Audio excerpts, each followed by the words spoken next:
What's something that's typically seen as a red flag that you find as a green flag in a guy?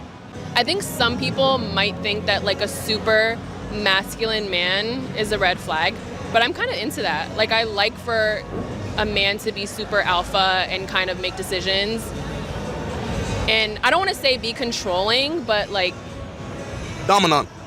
Yes. Okay. I'm a woman of the century, but I do like for a man to kind of like, for lack of a better word, tell me what to do or like guide me. So what is it about you being a woman that makes you want to be so submissive and let him lead? I guess I'm really traditional in that way where I'm like, I do kind of to some extent believe in gender roles where I feel like maybe it's my daddy issues, I don't know, but I feel like a man needs to protect, guide, and the woman has her roles too, where like the woman is the head of the household, the woman like...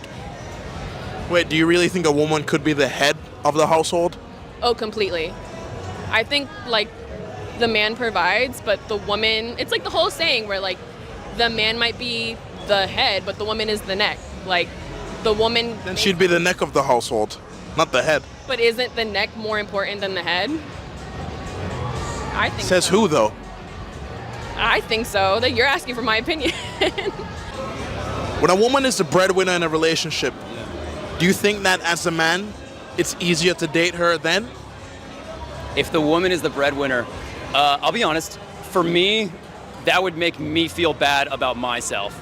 And you never want to be in that position as a man. You want to be confident and the provider and the protector. You know what? That might be ignorant for me to say that you never want to be like that. And that's not true. Some men are comfortable with that. I should say I'm not comfortable with that. So for me... But why do you feel emasculated? That's also a good question, and then you'd have to, I guess, identify the definition of what is masculine. And traditionally, I think that obviously is being the breadwinner, being the provider, and the protector. However, maybe that's not necessarily true for a lot of modern relationships. For me, I would feel emasculated, and I would feel like I'm not doing my job as a male figure in the relationship, and especially not in the family, if I'm not providing the financial support for the entire family. Now, do you think that if you were to run into conflict that she'd just throw it in your face, oh, I make more money, and lose respect for you easier, or? That's a good question. I don't necessarily think she'd lose respect or throw it in my face. However, I think the reason why I believe the man needs to make money is because if you look at the responsibility of reproduction, all of the medical risk falls on her. And I can't take any of that off of her.